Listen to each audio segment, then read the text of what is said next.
How to CAC Boomerang in War Thunder Aerialistic Battle. Long ago, in a dreamtime far away, when kangaroos were as big as skyscrapers and the cockatoo was yet to laugh, Australia had a thing called heavy industry. This mystical entity made cars, tanks, aircraft and machine guns that looked like big fat cocks.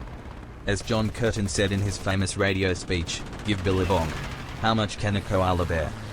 In 1935, leading Australian industrialists in car manufacture, mining and steel were concerned that the country had no aviation industry. The government was worried that Britain would get caught up in its constant fancy-wancy European wars and not have aircraft to spare.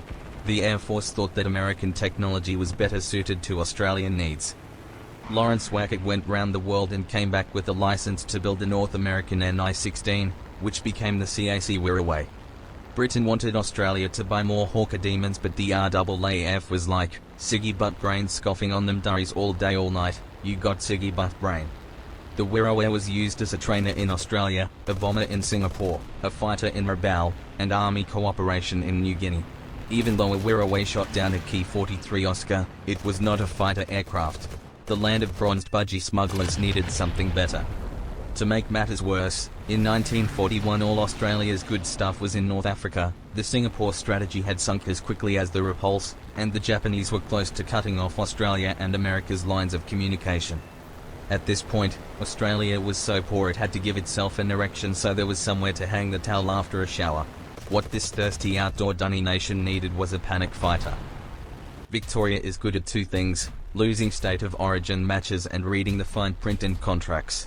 Wackett worked out the Wirraway license allowed for modifications, so CAC made a pot body, stubby wings, schooner tail, and a midi nose.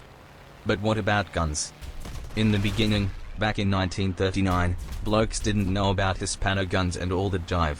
Fortunately, an Australian soldier had five-fingered a Hispano from North Africa and brought it home to show Auntie Jack.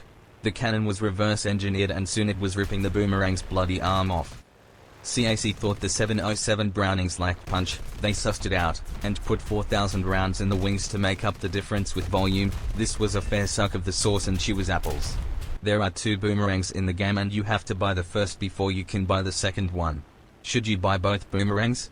If you take a bus to Bondi from Central in your bumsuckers, then yes. If you are not Ocker, you don't tie your kangaroo down for sport, or you prefer a meat pie with your tomato sauce, then only buy one. Like Foster's and Victoria Bitter, they are the same. Piss mate, piss. When the Boomerang moved from a battle rating of 3.3 to 3.0, its engine got nerfed to all get out. Now the radiator overheats faster than the grey motor from an EJ Holden. It is no barra. If your Boomerang is at risk of not coming back, use war emergency power, otherwise your Boomerang won't come back and you will end the game searching for a loaded dog on a winding track near an old-fashioned shack. How should you play the Boomerang in War Thunder Aerialistic Battle? Use stealth belts for the 20mm cannon.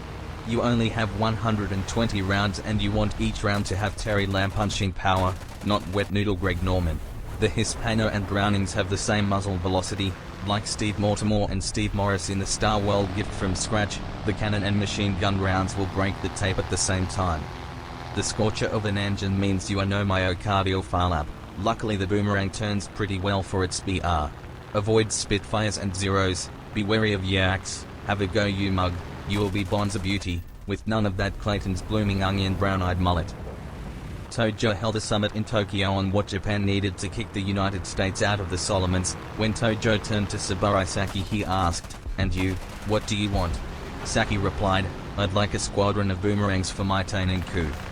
The Boomerang is the David Boone of World War II. Should not be as good as it is given all the inherent disadvantages, but still able to down 24 beers in a flight from London to Sydney, and pull off the thick moustache that is high fashion in the 21st century.